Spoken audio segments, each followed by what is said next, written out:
Durant 13 ans, François Cluzet est classe égale à HRL. Valérie Bonneton à l'affiche de Venise n'est pas en Italie. Dimanche 8 août 2021 sur France 2 ont mené une vie de couple idéale en apparence avant de se séparer.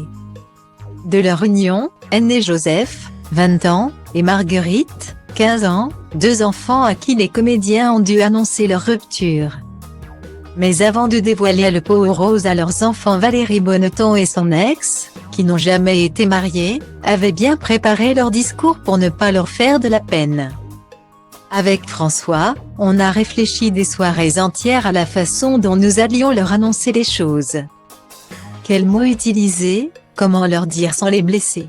On a réfléchi dans le calme et la sagesse. On a bien fait les choses. Je ne voulais pas les éloigner de leur père. J'ai trouvé un appartement à 2 pas. Ils peuvent aller et venir de l'un à l'autre.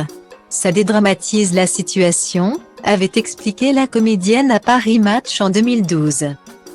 Séparés en 2010, Valérie Bonneton et François Cluzet se sont rencontrés lors du tournage du film La Voix est libre de Stéphane Clavier en 1997. Ironie du sort, c'est également suite à un tournage que les deux parents ont décidé de rompre. À savoir, celui du film Les Petits Mouchoirs, réalisé par Guillaume Canet. Auprès du magazine Nous Deux, en janvier 2017, la comédienne est revenue sa séparation avec l'acteur aujourd'hui marié à la directrice de communication du Carlton de Cannes, Nargis Slaoui-Falcoz. La réalité a dépassé la fiction, a indiqué Valérie Bonneton. Et de poursuivre, on s'est séparés quelques jours après la sortie du film. Je me sens exister. C'est valorisant d'assumer ma vie toute seule.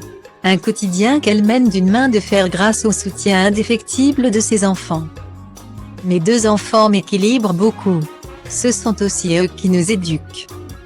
J'ai essayé de leur donner le meilleur. Ce qui ne veut pas dire que je leur cède tout. A-t-elle expliqué dans les colonnes de télé 7 jours, le 2 août dernier.